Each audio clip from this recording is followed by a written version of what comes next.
Today we are going to discuss the topic electric vehicle propulsion system. So why we are going for this electric vehicle propulsion system? Here we are going to see some architecting the electromagnetic transition. So in the previous days we are using the IC engines for the transportation purpose. So what are all some limitations we are having in the IC engines? We are having some heat losses, mechanical losses, and we need a fuel that comes under demand 1 now, and especially emitting the carbon dioxide, CO2 gases. So the IC engines creates or produces the CO2 gases when we burn the fuel in the engine. So the transportation is necessary now. So we can't omit the carbon dioxide as an emission. So for that we need to transport or transition for the electric vehicle propulsion systems. So the transition to the EV is not merely a change of fuel. So it is the replacement of the entire thermodynamic system with a highly integrated electromagnetic and the power electronics converters or devices. So by means of the electromagnetic devices and the power electronic devices, we have to give the entire transition of the transportation systems. It's not only changing a battery in the vehicle, in the IC engine. We have to completely change the system or thermodynamic system to the new one. So that we are going to see one by one.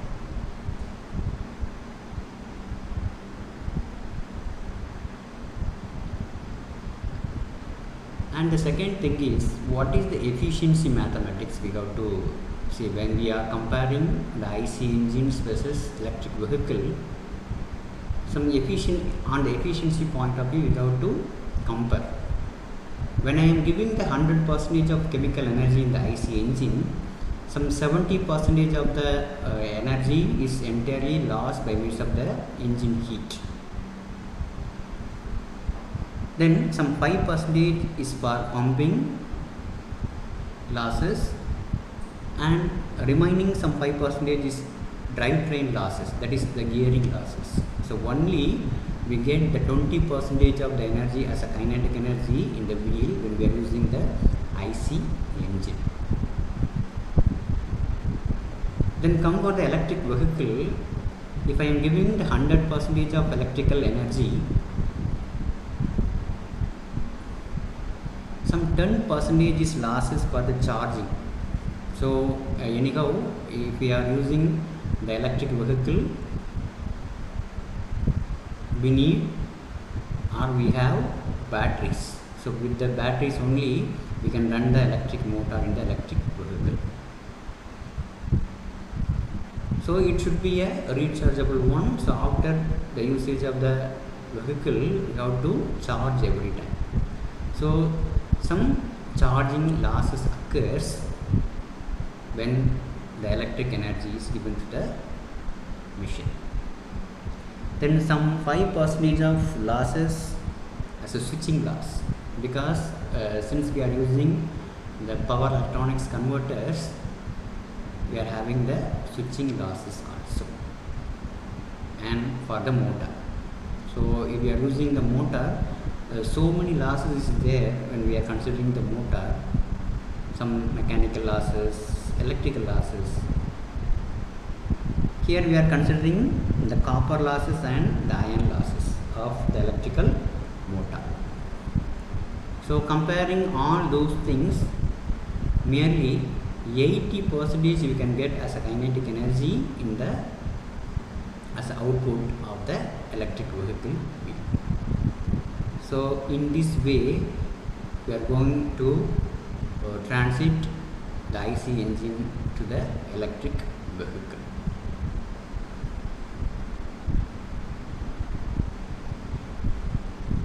So this is the core EV architecture and subsystems.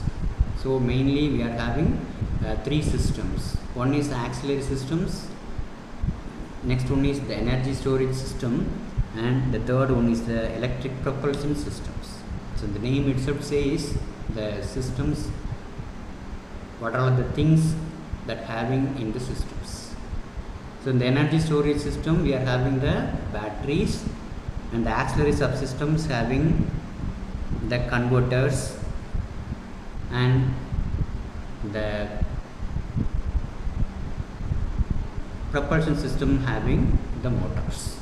So these are the major three subsystems in the electric vehicle. So when we are going to design the EV, the three main subsystems should be there, and all those parameters should be considered while designing the electric vehicle. So here I am mentioning two colors of power transmission, one as a dotted line and another one is a thick white line.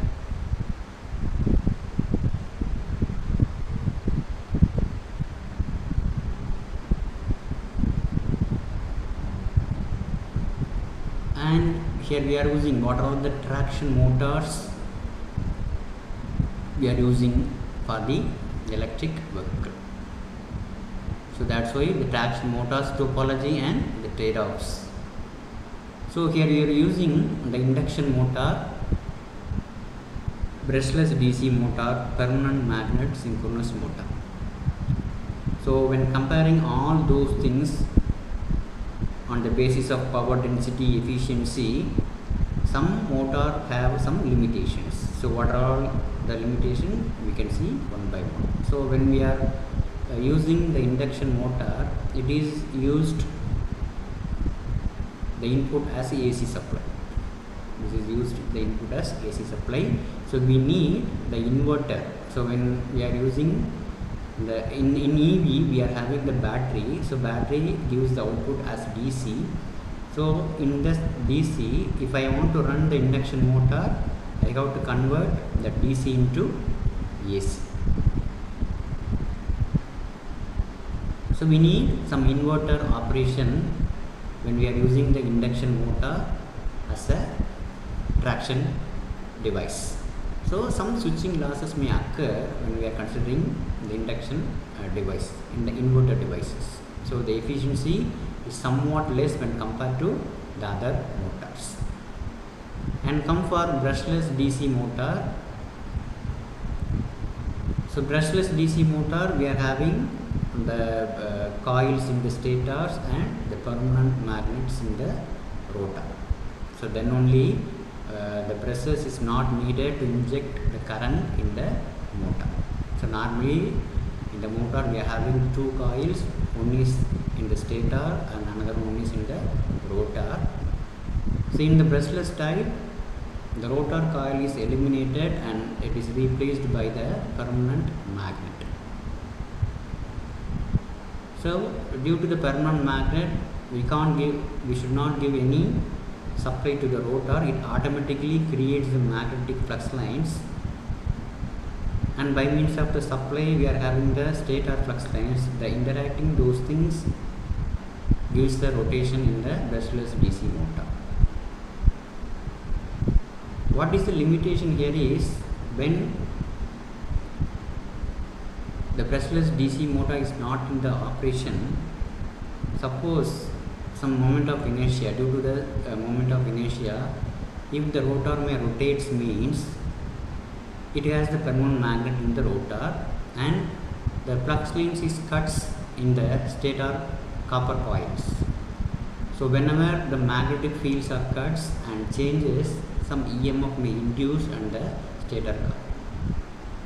Here what is the problem? The stator coil become a generative action, or it behave as a generative action.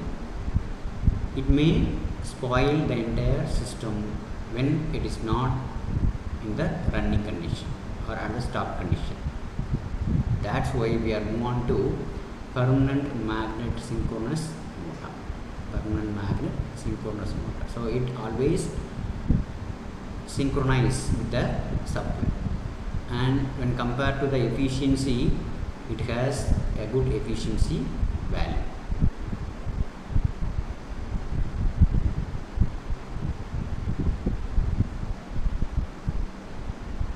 And this is the torque speed curve of a machines. So when we discuss about the torque, if the motor wants to run,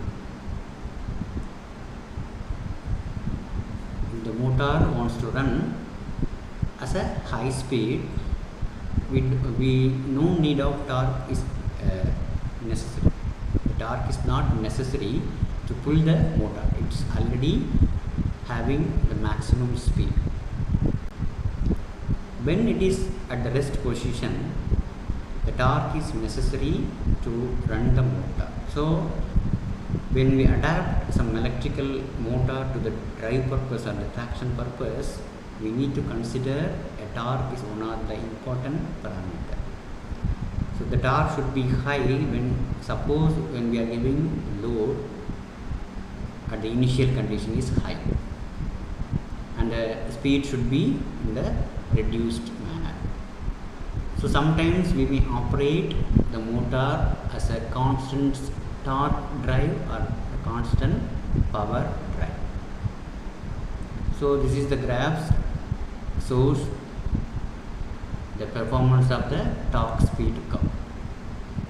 So based on the base speed, the torque and the power may interact each other.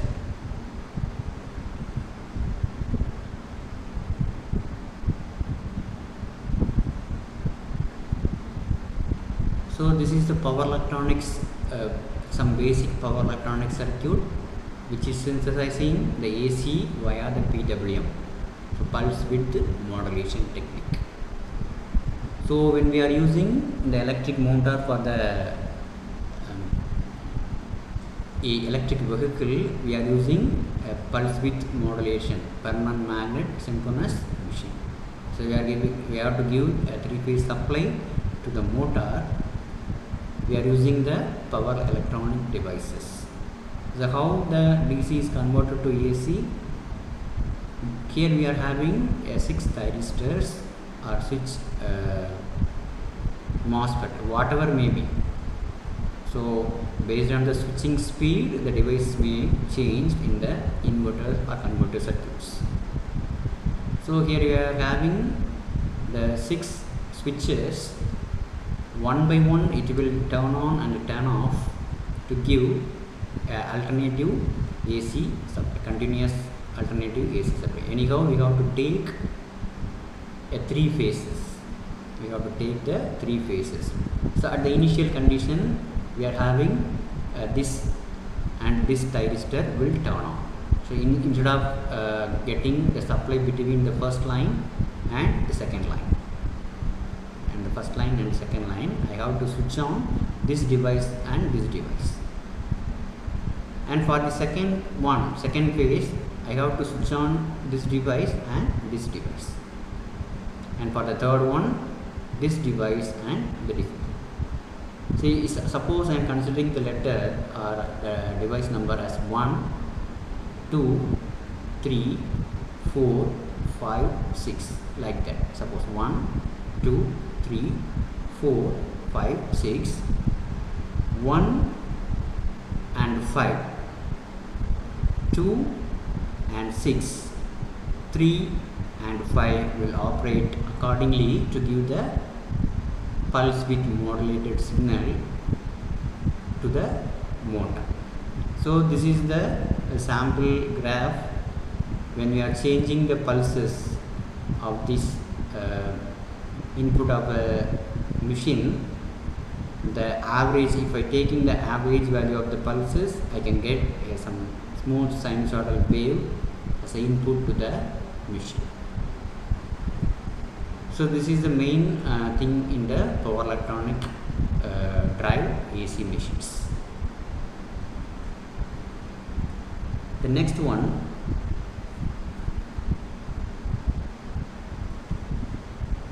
the bidirectional DC to DC converter. that is the gatekeepers. What is meant by bidirectional DC to DC converter? Suppose I want to give suppose I am having the battery as 24 volt or some 48 volt, like that. For the motor, the voltage may need the 48 voltage entirely. But inside electric vehicle, we are having different kinds of lights and loads operating under different voltages. So at the time, I am in a position to change the voltage. I am in a position to change the voltage or reduce the voltage or maybe increase the voltage based on the input supply received from the source, that is the battery. At the time, I have to use some DC to DC converter. So what is DC to DC converter? It will convert some fixed DC value into the desired variable DC value. We are technically called it as chopper. So in the chopper, we are having three main types: step up chopper, step down chopper, and step up down chopper. In a power electronics point of view, we are saying it as buck converter, boost converter, and buck boost converter. So what is the main purpose of these converters? If I want to reduce the voltage from input voltage, I can use the buck converter. If I want to increase the voltage from the input voltage, I have to use the boost converter. I want to get the stable output voltage on the load, I can use buck boost converter. So these devices, these converters is working based on only the inductor, capacitor, and the diode and the MOSFET switches. So connecting or combination of connecting these devices gives the buck converter, boost converter, and the buck boost converter. So based on that, we can reduce the voltage levels of the electric vehicle where we are need the different kind of voltages.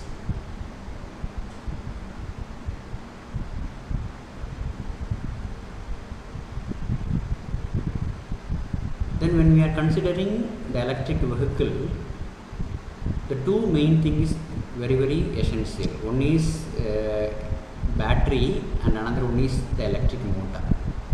So for the electric motor, we are using a different kind of motor, that is induction motor, brushless DC motor, pulse width model, that is permanent magnet synchronous motor by means of the pulse width modulation technique. When we are come for the battery, we should manage the battery based on the battery condition, since it is the brain of the machine. So from here only all the supplies is going on to the different kind of devices in the electric vehicle. So for that, we have to monitor some parameter in the battery.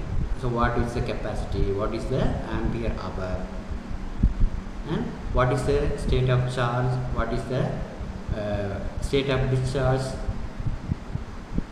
and what is the depth of discharge, like that. Some parameters is there to analyze the battery management systems for this electric vehicle. So we have to see those things when we are selecting the battery, and also we have to analyze the thermal and safety levels. Then cell balancing. What happens if cell is not balanced on? So here we are having, so consider this as a cell. Consider this as a cell. In the whole arrangement, we are having a small compartment to place a small amount of small current carrying cells together. We have to combine all those small current carrying or small voltage level cells to make a bigger one. So each and every cell having its own parameter, that is the same, the state of charge, state of discharge, and thermal losses and all. So suppose I am going to combine all those cells in a single compartment. I have to balance all the cell parameters. That is, the cell balancing is necessary when we are go for the battery management systems. That is the very much essential one.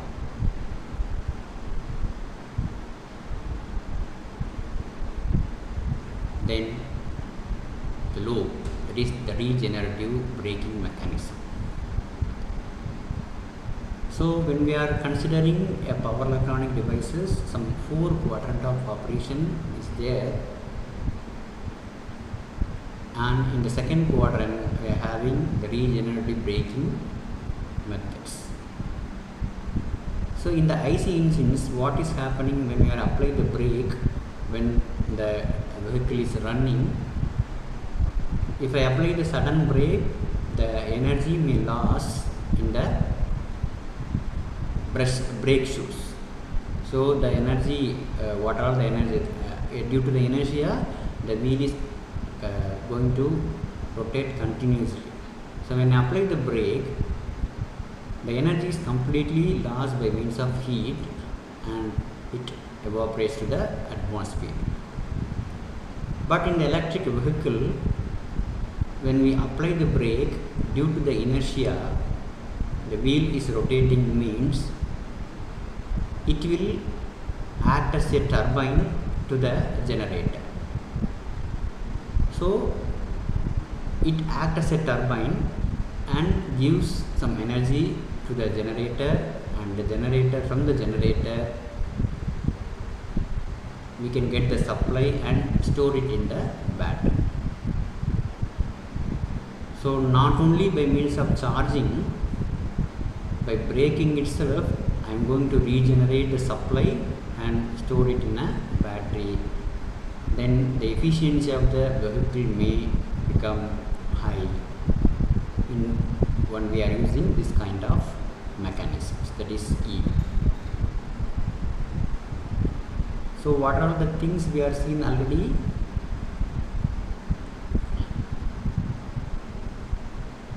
So based on the efficiency mathematics, we are defining or differentiating the IC engines and electric vehicle based on the losses and what are the kinetic energy you can get at the output. Then the core EV system architecture and the subsystems. So mainly we are having 3 subsystems. One is ancillary systems and the energy storage systems and the electric drive train system, that is motor systems, propulsion systems. That is the main thing we have to see in the core electric vehicle architecture. Then the third one is the traction motor types we are using in the electric vehicle. The first one is the induction motor, and the second one is the brushless DC motor, and third one is the permanent magnet synchronous motor. So instead of having some limitations in the brushless DC motor, we are using the permanent magnet synchronous motor as a motor for the electric vehicle. Then we are comparing some torque speed parameters of the torque speed operation of the motor. So when we are considering or when you are using the slope angle of a road, or when we are considering the slope angle of the road, we have to consider the torque and the speed parameters of the electric motor. So if we want to design an electric vehicle, we have to consider 3 main forces. One is the aerodynamic force, then another one is the gravitational force, and another one is the radial force. So which kind of road we are having and which kind of slope it has, and what is the what is the weight of the electric vehicle we are going to adopt for the transportation purpose, that we are going to consider when we are designing the electric vehicle. So based on that, the total weight can be calculated, and the corresponding watts motor can adopt for the electric vehicle. So based on that watts and the battery also going to select. So all the things are happening by means of the power electronic devices only. So since we are using the power electronic devices, so many switching losses may occur. So maintaining these devices on a periodic basis also one of the major tasks when we are maintaining the electric vehicle. So even though it has some maintenance, we couldn't avoid those devices for the electric vehicle. So this device is working based on the pulse width modulation technique.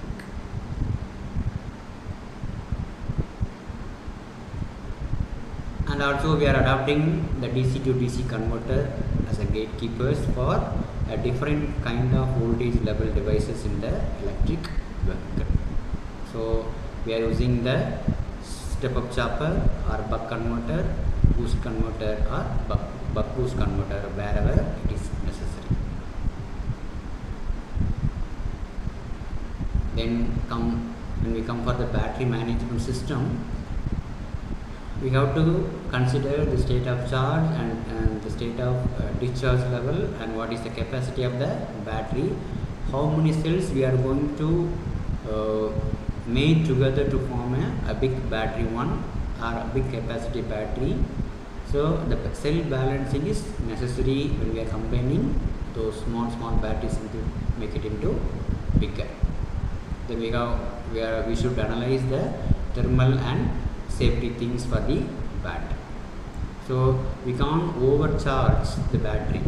So when we charge the battery, we should switch it off when it reaches the 90% of the full level, and you should charge when we come below 20% of its full level. So if the battery level is 20, it indicates you should charge the battery. When it reaches the 90% of the value, it indicates you should disconnect from its supply and it's ready for use. That things you have to keep in mind when we maintaining the battery. Then one of the main thing is the regenerative braking of the machinery. So in IC engines, when we apply the brake, the energy is completely losses by means of heat, and here we are going to generate, when we are applying the brake, we are going to generate the electric supply. That supply is given to the battery and we can store it as energy for the future transportation purpose.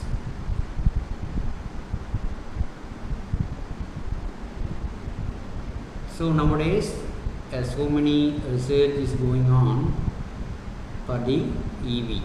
Research and development is going on. How we are going to efficiently use the electric vehicle for the use of so many kilometers as a single charge. So here nowadays the recent techniques may come solid state batteries, that is solid batteries. Instead of using the lithium ion battery as a battery in the electric vehicle, hereafter we are going to use some solid level batteries because it has the high energy strength. For example, it may travel up to 1000 kilometers as in a single charge. That the research is going on, and often soon it come for India also, I think. So this is about the electric vehicle propulsion system. Thank you for watching.